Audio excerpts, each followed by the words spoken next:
right, everybody, welcome again. This is our second podcast brought to you by Investor Thrive. If you don't know what it is, check it out, investorthrive.com. It's a business that's helping wholesalers succeed in their personal lives and in their business. So check it out. That's what this podcast is brought to you by them. So today, kind of wanted to chat about with my business partner Corey Roysum. Today, we wanted to talk about our second half of the first year that we were going over. Last episode we kind of ended off with where we were at the first half of the first year. Yeah. And so we're just going to pick up. Right before Christmas time. That's where we left off, and this one we'll pick up and kind of share what happened the rest of the year of our first year in business, and if we have time we'll go into the second year. Yeah, and again, guys, if you're tuning in for the first time, the reason why we're doing this is just kind of show you guys like our trajectory or like how we've gone through business and navigated it. Right now, we've been in business for about 3 years. We're not the greatest wholesalers or the greatest business of all time, but it's taken some time to get to where we are, and we've made a ton of mistakes. And the purpose of us showing you guys what we've done is hopefully you can learn from what we've done. Yeah. We want to show you guys our journey so you can, learn from what we did wrong and apply what we did right. Yeah, so last time we ended by talking about Barbara, who was like one of the deals we did at the end of the year in Christmas time, where she was a hoarder and we moved her, and it was a nightmare. It was horrible. Like, don't ever do that. Worst decision we made. Dude, I remember business was moving her. I was moving her son's bed, her like 4-year-old son, and it had like straight just pee. I don't know if it was pee or sweat stains like ingrained in the bed. It was so bad, and I was moving it. Yeah, I wasn't touching that. He wasn't touching it, so I had to touch it, and it had like little rat pellets of turds on it. It was horrible, dude. Nasty. It was nasty. Don't ever move anyone. Yeah. Go back and reference the first one. It was a bad experience. So anyway, after that happened, we also kind of glossed over this in the last one, but we want to talk about it more. We hired a cold calling team. Like, after we got some money and some deals closed, we're like, I think like November sometime, I think is when we hired them. Yeah, so we hired this cold calling team, and it was our buddy Steve Jordan from college, super good friend of ours, and this guy named Blake, and that went to college with us as well. And we also had some people that would come in occasionally and call for commission. They wanted to like learn how to do it, learn about wholesaling, kind of get their feet wet. Yeah, and we had gotten a couple deals from cold calling, so we were like, let's scale this out. Let's get some more cold callers. Yeah. And we got them all in the Mojo dialer. We had them meet at the broker's office we were working at, and they'd call for 4 hours a day. And it was brutal for these guys. Like, they couldn't handle it. They were calling, and they were getting yelled at, and it was, it was hard for them. But they did it. We paid them $15 an hour. Yeah, I don't know how we afforded that. We were generous because we believed that it was like, hey, the better quality of callers, like the more better deals we'll get, right? And just a tip, guys: don't ever pay anybody $15 an hour to cold call. No, it's a simple numbers game. It doesn't really matter. They can be we've tried many cold callings. We've tried Filipinos, Egyptians, Mexicans, U.S. people. It's all kind of the same. It's all a numbers game. So honestly, the foreign people probably can handle the longevity, like how long they have to work, better than the Americans can, to be honest. Yeah, I mean, if you pay $5 an hour for, a foreign person, or you outsource it overseas, you can get 3 times the amount of calling done as you do one person for $15 an hour.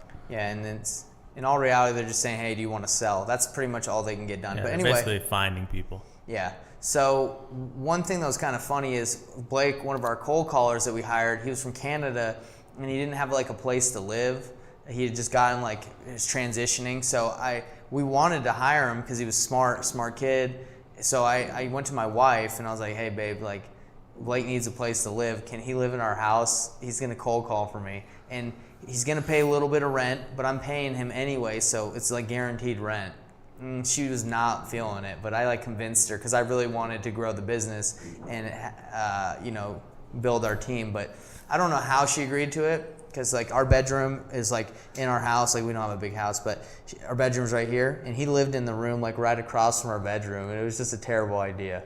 Shared the fridge, shared everything, right? No, I gave him a separate fridge in the garage. It was like one of those mini fridges. Oh, gotcha. But he would always put his stuff in my fridge. I'd be like, bro, I got you your own fridge. Don't put your stuff in our fridge. He's like, oh, sorry. And it's like, no, he knew what he was doing. He ain't trying to walk out to the garage to get his eggs.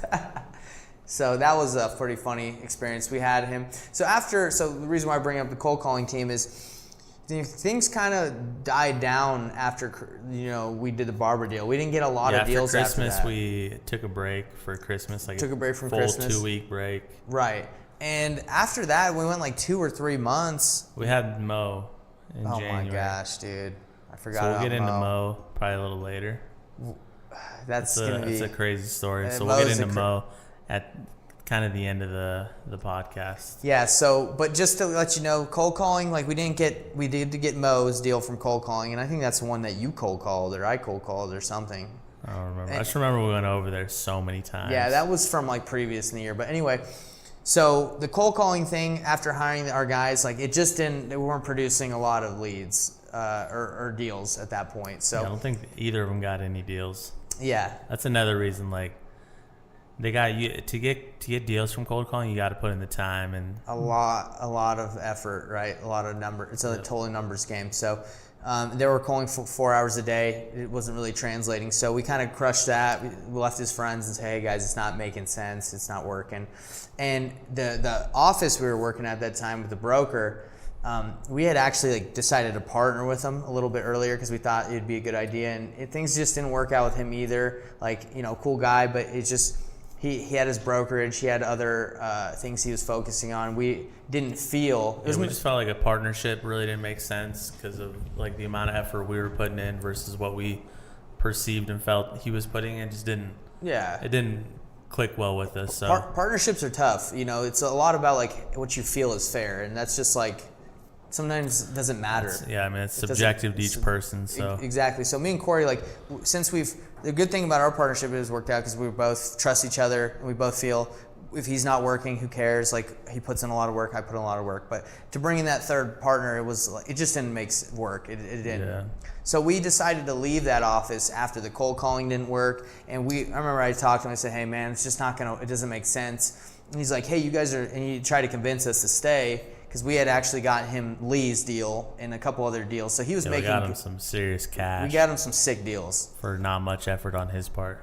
So he probably saw us leaving as oh crap, this is a big opportunity I'm losing. So he tried to convince us, but we were like, look man, we don't feel like you're doing the effort. And he's like, and I remember him saying but my experience is here to help you. That's what I could provide. And I remember I was like, well, we hired the cold callers. Why didn't you tell us to not pay that much? Obviously we were overpaying for cold callers. He's like, I needed you to learn.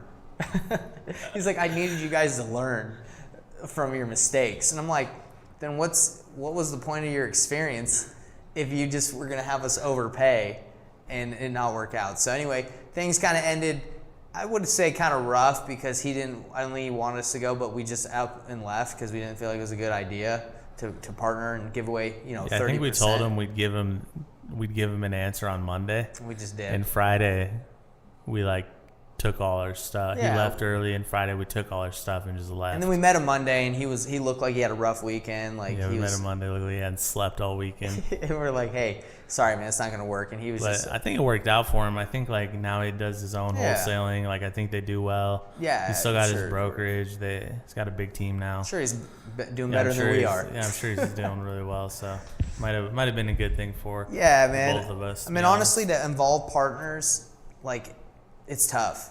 You guys have to all have the same vision, all be cool with each other, trust each other. All add value in different ways. All add value. And when you feel hey, this guy's not doing enough, that's when it starts getting rocky. So you have to be on the same page and be like, hey, if I take clear expectations need to be set. Yeah, it's cool. Yeah, so anyway, we ended up leaving the office with him, and we reached out to another guy named Andrew that we networked with, some guy that was a buyer. And we're like, hey, man, can we go work in your office? Because we had just left the other one. He's like, yeah, sure. I got a big office and I'm not using it. So he let us work in there, and we were like, hey man, at this point we were kind of low on cash, right? We were actually really low on cash. Spent our money paying the cold callers, paying trying ourselves. marketing, paying ourselves. So we said to him, like, hey, Andrew, do you think you could give us $2,000 and we'll pay you back your $2,000 and we'll try and get you listings. We'll try to bring you deals. Yeah, we'll try to bring you. He was an agent, so we're like, we can get you listings and we'll pay you back. And he was like, okay. He had a lot of money. He probably thought $2,000 was nothing. So he was loaded. And for us, it was a lot. And then we spent that $2,000, I think, on mailers. No, we spent it on flyers. On flyers? We hand delivered ourselves. Yeah, so we stopped paying for the people to flyer because it was a lot to manage. Like, they'd go out. There's so much turnover. Like, people were just quitting left and right. So we were always having to find new people, and it's just... So we started flyering. Yeah. So we'd go out to West Valley or like someplace, on the the ghetto area, Salt Lake, and we'd flyer, and people, it sucked, dude. We'd walk for like an hour or two. Yeah, we'd put out probably like 100 flyers an hour or so. Not even. I think it was like 50 flyers an hour. No, because you think about it, one door a minute, you can do more than one a minute. I wasn't. I think we averaged like one or two a minute. Yeah. Anyways, we weren't putting out enough for it to make a dent. Yeah, like at that point we were just like, dude, with just me and you flyering for 2 hours a day, we ain't getting a deal. This is not going to work. Not even close. Yeah, so then I think after we kind of decided like, hey, this flyering stuff ain't going to work, Andrew had closed his office. Right. Went to a smaller office where there wasn't really room for us, which was fine. So we just started working out of our homes again. Yeah, so we'd rotate every week. Rotate back and forth. Once a week. And then at that point, we started getting heavy into texting. Right. We're like, we need to get leads somehow. And, the cheapest and simplest way was texting. So we got big into texting. Yeah, texting was huge. And, it made us the majority of our money like the end of the first year and the beginning of the second year. That made us like most of our money. Yeah, so texting was huge, and at this time, we had learned from like some of the training, like Alex Youngblood and all those other people, like VAs. We had never done VAs until this point, but we're like, let's get some VAs. So we hired 2 VAs. Remember, it was Prince and Brian. So Brian was cold calling for us. Yeah. Which he actually got a deal from cold calling. He did, yeah. And then Prince started out cold calling, right? Mm-hmm. And then we kind of stopped cold calling and went into texting full time. And I think we fired Brian because like we found out that he would he was gaming the whole time, and he would call people on the Mojo dialer, and the Mojo dialer has like a pause sometimes, so he'd be like, they'd answer and it'd be like that little pause, and they'd be like, hello, and he'd just go right, and he wouldn't even like. He just blasted the pitch. He'd be like, do you want to sell your house? And they'd be like, what? And he'd hang up. I think also after you hang up, you have 8 minutes to dispo the call. Yeah. To like choose whether you talk to him, whether it was a bad number. So you got 8 minutes before it'll kick you off the dialer. I think he used all 8 minutes every single call. So just sitting there. And these guys are from the Philippines, by the way. These are VAs we got from the Philippines. And they were cool. But every time we called Brian, he'd have his shirt off. Like he'd be sweating. Like it must have been hot in the Philippines when he was calling, dude. So apparently he did pretty well and didn't really need the money. He didn't really need the money. He was apparently from like Filipino royalty, and he like got inherited a bunch of apartment complexes. So he was just having fun, doing it for fun, I guess. Doing his thing, yeah. So we got Prince, and Prince is cool. We're still friends with Prince, and he started doing like everything we needed: texting, cold calling. We'd have him like do a hybrid of all that. So at that point, like with Brian, he brought us one deal, and then Prince, we still weren't producing a lot of deals, right? So we're like, we're not, and we realized it's like, and we really struggled to sell them. Yeah, our buyers list was trash. We still could not sell deals very well. Like we'd get 1 or 2 people interested that we knew, and then we struggled to sell them. So at that point, we cold called, we got a deal. It wasn't a deal right away, so it like a couple months had passed, and then it turned into a deal from his cold calling. Mm-hmm. But then we started texting. I started out texting first. I got a couple deals, and then we're like, all right, let's have a VA do it. Right. And so then we had the VA start doing it.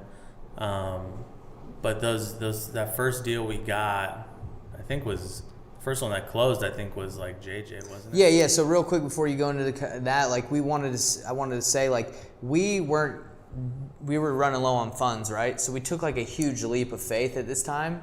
We started getting some personal credit cards, and zero interest personal credit cards like Capital One, and you got some, and we got $30,000 on there, and we had like, this is like, we've never been in debt. I had never been in debt at that point, neither. But we went all in. So we started paying for lists, texting, and we went with Google AdWords nerds, right? Yeah, they're a PPC provider. And we had them run campaigns for pay-per-click in Utah, just specifically Utah. And they produced, a couple deals for us, which it was expensive. It was like 20. Yeah, I think we spent like 30 and made like 70K. So a little over 2x our money.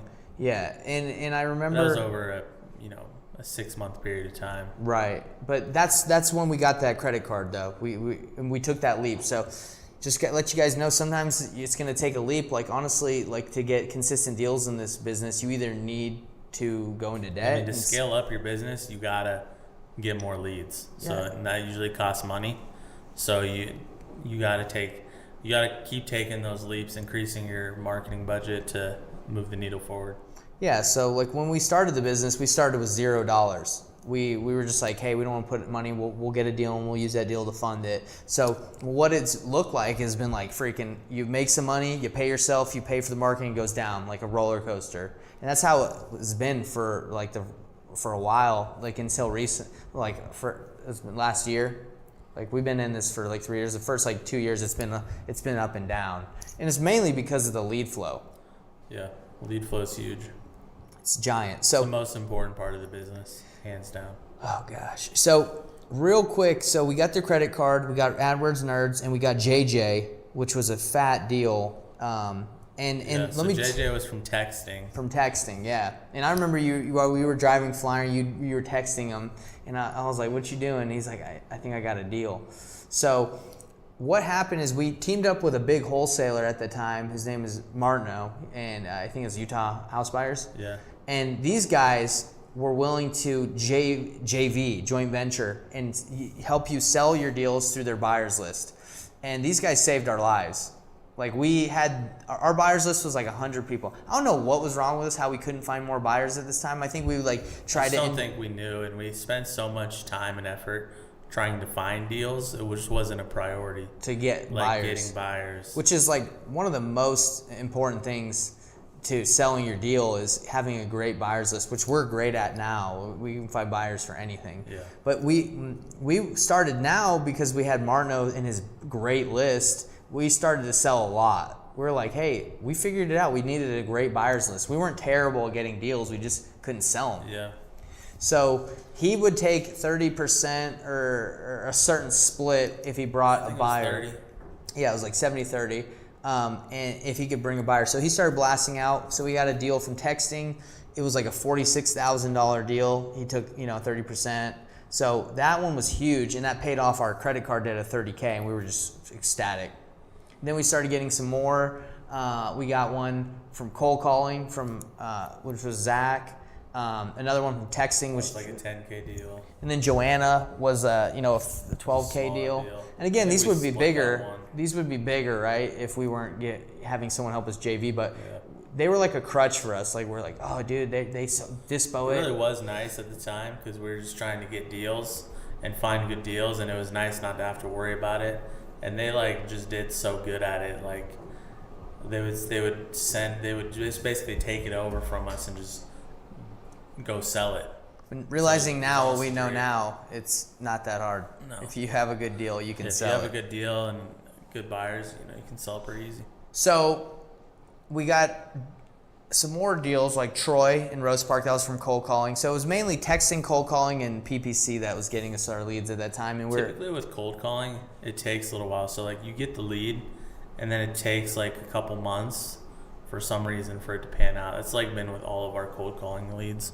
Yeah, cold calling is a longer. So these ended up closing later. It's just a longer deal cycle. So cold calling is a longer song and dance, right? It takes time. So texting can be quick. PPC is usually the quickest. Yeah. So we kind of gone over like that kind of second half of the. So that's kind of the second half of the first year. But we want to talk about Mo. So yeah, let's talk about Mo. So I think we ended up doing the deal right after Christmas, right? But we had been working with him. We'd been working with him for months. For months, yeah. So this is what happened with Mo. This is a crazy situation. So we were dealing with this guy who was in pre-foreclosure. He was behind on his payments by like 12 months or like 8 months or something like that. And he was, I don't know if they had they didn't have an auction date yet, did they? I don't think so. So he had the opportunity to like reinstate his loan if he like came up with a certain amount of money, or if he like came in, but he didn't. He was like, I don't want to do that. He told us, he's like, hey, I don't want to reinstate it. I don't want to like make these payments. I want to move out of here. The house is too small. So we would be like, okay, if we can do this, are you ready to go? And he'd be like, come back tomorrow. So we like went back like 3 or 4 times, and eventually we were just like, hey, like we can't keep coming back here. Like either want to work with us or not. Like if you don't, that's fine. And we basically, he didn't like the offer at the time. It was like too low and everybody else was coming too low. So I said, look, hey, we can do a seller finance deal where we can, pay you more with a balloon payment because you want more money, and we can make you, a small upfront payment right now so you can move out, and, we'll pay you a larger sum in the future. So he was cool with that, right? Yeah. And so he signed. We got him to sign. And he also, because he was older, he was just like, look, give me a couple months to move out after I get, after we close and you give me the money up front. So we give him like $5,000 up front. And he's like, give me a couple months to move because it was winter. So we're like, okay. So I think we gave him till it closed in January. We gave him until like the end of, was it April or? I don't even remember, to be honest. We gave him like 3 or 4 months to move out, right? So I ended up buying the deal because we couldn't find a buyer for it. Again, our buyers list, this is before the Martineau thing. This is before we had the JV deal. So this is, I ended up buying it and let the guy stay in there. By the way, never do a seller finance deal and let them have post-possession of the property. Like just never do that, because their technically can still be on title, and then you're gonna have major issues, if you let them live in it after you close. So make sure that you have a lease or something in place. I just let the guy live in it, right? So you probably want to sign a lease back. Yeah, or not. Don't let him stay in there after you buy on a seller finance. Just don't do that. If you can avoid it. But I think the lease back would cover most of that issue, like showing that they're supposed to be paying rent, showing that they're a tenant, not a owner. Yeah. So what happened is this one's freaking crazy. So at the end of like the time that he was supposed to move out, I went there and like nothing was packed. Like he was not ready to go. And I think he had like his daughter living in a trailer in the back. Bunch of people living there. And they're like, small 600 square foot house too. Like so small. 2 beds, 1 bath, 600 square feet, tiny. Yeah, and they didn't want to move out. When I went there, I'm like, hey, what's going on? Like let's get this going. Like, I gave you the time. I've given you the money up front. I've already purchased the home and closed on it. And then his family came out to battle. They came out to me. They're like, we're not going anywhere. And I was like, what are you talking about? Like, Mo, didn't you tell them like what we agreed on? And he's just like, and they're like, you took advantage of our dad. He didn't want to do any of this. And I was like, yo, you signed, he signed, his wife signed, like everyone was on board, but now they got to get out. Now you guys got problems. So poor Mo was just sitting back there not saying a word too, because he knew that. But he had his family leeching off him. His 50 or 40-year-old daughter just living in a trailer in the backyard, just leeching. And, so what happened is they weren't going to get out. And I wasn't going to go there and do anything about it. Like, I'm not trying to get stabbed. So we ended up getting an eviction attorney to go and evict them. James Dean, right? James Dean. The guy was the man. Yeah. So James Dean had a lot of experience with eviction. So he ends up filing the paperwork, and we have to go to court because they fight it. And we go to court, and I was shook. I was never been gone to court. I was nervous for him. So nervous. So we went to court twice, and he stood up in front of the court and was like, I don't know what their argument was. Like, hey, we didn't sell the house. He had some like mortgage lender on his team, right? Trying to push this forward. Yeah. Trying to help him out or something. Somebody was like, "Hey, these guys don't own it. They're not entitled." And it's like, "No, we actually closed on the property." And they were fighting it because they were like, "Hey, we don't want to move." So eventually, after the second day in court, and again, I'm nervous because I've never been through this. The second day in court, the judge is just like, "Hey, if you want to fight this, you're gonna have to. This might take like 6 months to a year. So if you're gonna fight it, you're gonna have to come up with the rent that I would lose, on this property for the amount of time that this will, go through court. So if it takes 6 months, or they said a year, so it's like, hey, so Mo would have to pay that rent. Yeah, so he's like, hey, if this is gonna go, if you guys want to fight this, you're gonna have to come up with, let's say rent's $1,000, you're gonna have to come up with like $1,200 times X, like, so they had to come up with like $7,000 if they wanted to fight it, and they were like, nah, let's not fight it. So they eventually, I won, and I got the property, and they moved out, and now I'm renting it, but it was just a disaster, dude. Fiasco. But it's crazy. Yeah, so crazy. So again, we were new to seller finance at that time, creative financing, and so my recommendation from that is just to avoid problems. If you're going to buy someone's property, just make sure on a seller finance or creative finance deal where they're still on title, that make sure they're out of it, because you're going to have some problems if they try to fight it. Hopefully you'll win, but there could be some issues. I wish the title guy that helped us through the transaction would have let me know that was probably not the best idea to let the guy stay in it, but you live and you learn. Yeah. And by the way, sometimes you need that to get the deal done, and in the end, it was worth it, right? Because you got it at just a lot of 150, headache. And now it's worth 270. Yeah. So like you have 120K in equity. Yeah. It's worth a little fight. I guess the headache, but just to let you guys know, post possessions, I'd say 90% of the people we let them stay in after, and they have like a certain amount of time to move out. They usually don't move out at that time. So be prepared. Usually they don't go to court either. They don't usually go to court, but they usually don't get out when they say they will. They're usually slow getting out, but they usually also don't go to court. So it's just a matter of being patient. Just try not to think about it that much, to be honest. Yeah. Just be mentally prepared. Forward. Yeah, be mentally prepared. Be prepared. Don't get too emotionally involved or drained in it. Just let the lawyers do the job. Let the courts do the work, and just do everything right, and then you won't have to worry about it. I just want to let you guys know that like when I first got served those papers or knew I was going to court, I was like in the shower like shaking because I was like never been sued or whatever, gone to court. I was so nervous. Now through 3 years of this, I'm like unshakable. Like we've had to go, we'll tell you guys about this other experience, but we had to go kick a squatter out, and the police showed up, and the squatter wasn't like willing to leave the house. He was standing in the doorway, and it was crazy. People were like yelling, and like I wasn't nervous one bit because of things that I've been through. I'd been threatened to be sued in college for a lease option I did, and most of it's just bluffing. But honestly, just the courts and the lawyers, let them do the work. Don't stress about it. Yeah. Don't overthink it. Just know if you get served any papers or an attorney. We're in a lawsuit right now, kind of. Yeah, they're threatening us when we had the rights to buy a house. And it's like there's no reason to stress about it. That's the way of life. Do the work. I think I saw like one of our mentors said like if you haven't been sued yet, you're not really in real estate.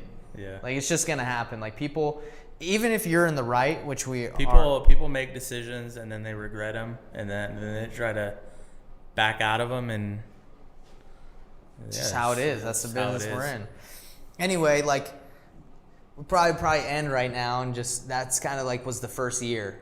Yeah. And so next episode we'll get into the second year. We'll go over a little bit more, how we continue to grow, some of the deals we got towards the end of that year, and we'll try to cover the full second year next time. Real quick for you guys. So let's do a recap on like what wholesalers, real estate investors can learn from this. So first, real quick, let's recap how we're getting these deals. We got them from texting, cold calling, and pay-per-click, like online ads. So those are good lead sources. Even though they're cracking down on texting and cold texting mainly, it's still a good lead source. We did a deal from texting a couple of months ago and did 27K on it, which is good. We don't do a lot of texting anymore, but yeah, I mean, you can still get deals from it. Again, you can get deals on anything if you do enough. If you're consistent. So cold calling works too. So that's how we got most of the deals the second part of half of the year.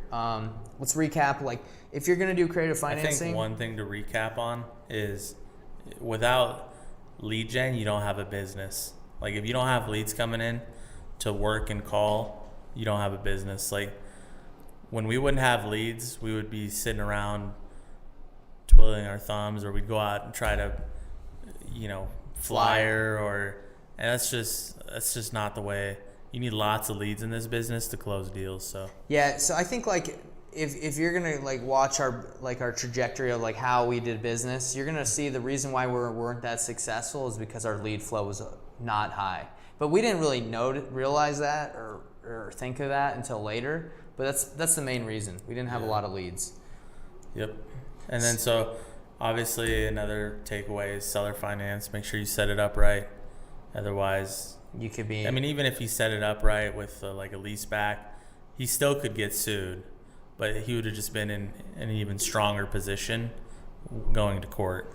Yeah, mainly I was in a good position. I just was scared because it's my first time. Yeah, I mean, no, we did it right, so there was nothing to be nervous about. Oh yeah, last thing we'll say about that. So when we were in court, the daughter stood up and was like, "This man threatened my dad and made him sign, and also he told us to get back in the house when we went out to talk to him." He said blatant lies, by the way. Blatant lies, and they were all recorded by the who's the person that writes stuff down to the court, like whatever the writer or whatever. There's someone that types clerk or whatever. Yeah, the clerk. So she had written all this stuff down, and then I had read it later, and I was just laughing because it was such a lie. She's like, he told us to get the bump in the house, and it was like, no, I didn't. Like, you're just lying. But anyway, it was just funny to sit there and just have her lie, and I was just like sitting there. It's pretty unfortunate because we liked Mo a lot. Oh, he was a great guy. We would go chat with him. He would show us like his cool cars that he was building. Like, he took us to his shop one time, showed us around. Yo, Mo's great. The cars, like the classic cars, he was like fixing up and I guess renovating. Yeah, I think he's great. No hard, obviously I wish him the best. I think the problem was his family that was leeching off him. It was in a tough spot. Didn't want the place where they were, living, they weren't paying any rent. They weren't helping at all. If they would have just gotten jobs, they could have kept the house and been fine, right? But he was the only one working, so he was in a tough spot. We were able to buy the house and help him get out of it. Already too. So, I mean, it was crazy. And I remember when she was yelling at me, I was just clenching my fists like, she's a liar. She's a liar. But you can't say that. So, hey, man, this job, it's awesome. Like, with the journey we've been on, we got some crazy stories coming up about the squatter that we had to kick out. It's wild. But yeah, stay tuned for the second year coming up next week. Yep. And other than that, guys, freaking thanks for tuning in. Check out investorthrive.com. We focus on helping wholesalers improve in their personal lives and in their businesses. Because real quick, a lot of this business is not just being good at leads and negotiating, but it's like being mentally, physically, good yourself. You want to be in a position where you can capitalize and be the best self you can be. People can feel over the phone, and when you negotiate, when you just meet people, it's like you got your ish together. So that's kind of. If you have any questions, reach out to me on social media. Yeah. Love to help. Love to help you guys on your wholesaling journey as well. Let's get it. All right. Have a good one. See you guys.